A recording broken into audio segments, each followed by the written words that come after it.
Hello and welcome to another Music Talks interview. Today we've got Alex and Kim from The Levels. We're going to be asking them a few questions. So say hey guys. Hey. Hello guys. So how are you doing? I'm good. We're fine, thank you. Cool. Okay. So we're going to be talking about like your musical career and like the beginning and the end and the middle as well. So we'll begin with the beginning. Your name, this is one we ask all the bands. How did you come up with the name The Levels? Well, I've got to be honest, the two of us were the last two to join the band. And it was Rob, John and Dodge who first came up with it, and they were the Bright Lights, and then I think it was when I joined they called themselves The Levels, and it's just a music term really, I think, because they're all about the sound and stuff like that. Oh yeah, well, I know. we are, so. During sound checkers, check the levels. So you said then you were the last ones to join.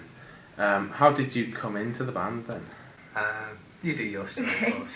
Well, I went to the same school as the rhythm guitarist, and he just said that they were looking for a singer, and after a while I just went, oh well, I can kind of sing, and they were like, oh okay, come on. So I tried out and they were like, yeah, you'll do, and then we did a few gigs and stuff, and then you came along.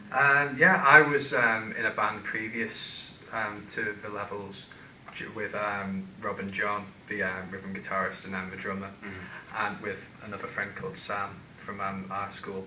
But they had like a range of different like bass players before me, and I think they just the band just wanted me to fill in for like a gig. It was literally a tryout. It felt like a tryout, yeah. So after that it just carried on after that, and Just seemed to fit. Yeah, just seemed to took a fit. liking to you. They took a shine to me. So Yeah. that's I've got on my. How did they originally come together? From what I can remember, John, like even when me, John, and Rob were in a band together, John and Dodge had been in a band, like at the same time they were doing just like gigs around, like doing covers, doing like parties or whatever, and that broke up, and then Dodge and John still wanted to play music together and just like practiced at the house. So they got rid of the rest of the cover band. And And just started writing their own stuff from like I just remember like the story of like how Cowbell song was made. Just like John kept on doing this beat, and then just Dodge pulled, just started playing. It just worked. That one's that's a really popular one you've got, because I know a lot of people have mentioned that one. Yeah, it seems to be the catchy one. I want to talk now about like things like your influences and how you go about making music. Yeah. And I know it's a pretty cheesy joke that I came up with, but we're gonna look into the different levels. The levels. So we'll talk about your influences. What would you say influences your music the most? I think each of us brings a different genre to the band. Like I'm really into like punk rock music, and John and Rob, Rob's heavily into like AC/DC and like Led Zeppelin and stuff, and it's just the classic stuff. But I think like together, like it is cheesy at the end of the day. It's just like we all bring, it's been said so many times that like we all come together and we make this thing, but it's true at the end of the day.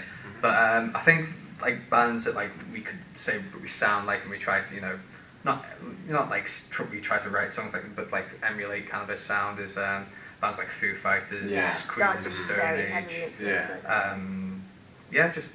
It's just kind of like just alternative kind of music, but we do write poppy songs like Cowbell, like Same Regrets, like Lucky Few, which is a song that's yet to be released. Possibly Listen as well, I think. Listen. But it's like I listen to quite different stuff to what you guys are into, so I'm more like basic mainstream really. I like Adele and things like that. So we've got all these like things coming together. And nice mix of genres. Yeah. And as you just said, there is a mix of genres within the band. But how would you actually define your genre? We always find this one really difficult. I'd say if we were going to put a name on it and box it off, I'd probably say just alternative kind of indie. Yeah, really. people say like indie. That's what whenever anybody's asked, it's like I can't, alternative type of stuff. People compare us to Paramore a lot as well, just because it's like the guys and the girl singer and stuff. So I think we have quite a few similarities to that. But I think that's the thing. I think it's only like lineup wise we're similar to Paramore. I don't think we sound. Yeah, it's just the kind of like scene. it's just you want to put it in a box and that sounds like that. Things like that. So whereabouts do you perform right now? We've been playing like several Liverpool venues. We've used to play places like Zanzibar, Shipping Forecast. We've also played O2 Academy too. Pickett. We played with Pickett a lot of the time. But recently we have set up a gig in Manchester, which would be our first gig outside of Merseyside, and it's at Dry Bar, which and we're going to be playing the basement show, and tickets are £5. Yes. When is that? That is on the 24th, which is a Saturday. This month, March. Yeah. Okay, cool. Do you have a favourite place to play? I'd probably say favourite place. Like me personally, I always liked the idea of playing the O2 Academy too, mainly because like I've seen a load of bands that like have been really high up, so just like I got to play on the same stage as them. But I think I really enjoy playing the Pickett. Yeah, I think the Pickett seems to be just like I feel like it's the best place to, if you wanted to see unsigned acts like from the the Merseyside area, is go to the Pickett. It's just a really good atmosphere. Yeah, the sound there is also. I think the sound is better than any. A lot of people do like the Pickett around there. It's just a shame it's so far from any train station. Yes, it is. But okay, so are you working on anything like an EP or anything right now? It's been a year since the last EP was recorded, and we've just since then we've never stopped writing songs. And it's just all about having the time to try and go into record. Hopefully we'll be recording, I think it's playing around the idea of a double A side single. We're just not quite sure how many to do and how to pair them up. Just the idea, but we've got a good six, seven. Well, we've got about an album's worth of songs that we'd like to record. It's just getting the time and money. But it should be coming soon. It will definitely be happening, this year. Yeah. We all really want to do it. It's just difficult to do. Yeah. You were saying about you had events going on. We'll go back now. When you started, whereabouts did you start playing?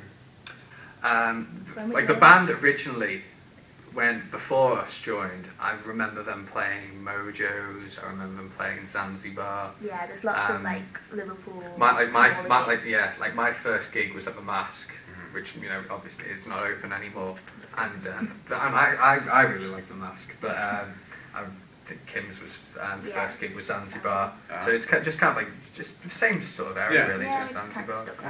So in your time with the band, and being as a whole as you are, have you come across any problems? Any problems? Meaning musically or socially? Anything really?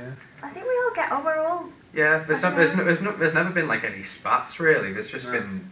It sounds really cheesy, but I think we're all just kind of normal people. Yeah. We're just friends at the end of the day. That's a fact. We're all just friends at the end of the day, and we make music and we like to perform music, because it's fun. Yeah. We wouldn't be doing it otherwise, and it's just we enjoy None of us feel company. we're in it for different reasons. I think so. It seems to work quite well. So all on the same kind of mindset. Yeah, I think so. So there's never really any spats between. No, we don't have anything. No.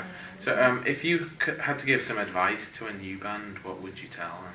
I'd say gig as much as you can. I think that's the main, advice you can give. Because it's playing gigs to your friends is fun and everything, but the more you gig, the more people you get. It's just it's a whole thing about trying to build a fan base, and when you build that fan base, you'll be able to progress even further, and it's what you want at the end. Not like we've made it or anything. That's what I would say. But you mentioned that gig that you've got coming up. Is there any others that you want to tell the audience about? Is it 14th of It's 14th of April, I think we're going back to play with Shipping Forecast. We've played there once before, I remember, with our current lineup. We're going to change our sound a little bit, possibly for that one, to suit it a bit more, because it's a smaller space and we're quite loud. So we're quite a loud band. Tone it down slightly a bit more acoustic. see what happens. And I think the 7th of May is a possibility, but not sure on that yet. Okay. Oh, I see. Okay. Going back to our roots. Before we wrap this up, is there anything you want to tell the audience specifically? Like us on Facebook. Yeah, do that. Do you know the address? Well, in the little search bar, Just search Facebook for Levels UK, and check out our YouTube page. Buy tickets, come to see us. And feel free to post and stuff feel free, because John is very, very vocal on Facebook, so you'll definitely have a conversation. And obviously, we'd love to talk to you. Yes.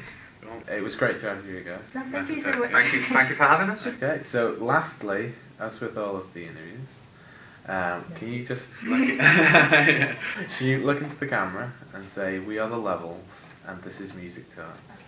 Okay, ready? 1, 2, 3. We are the Levels, and this is Music Talks.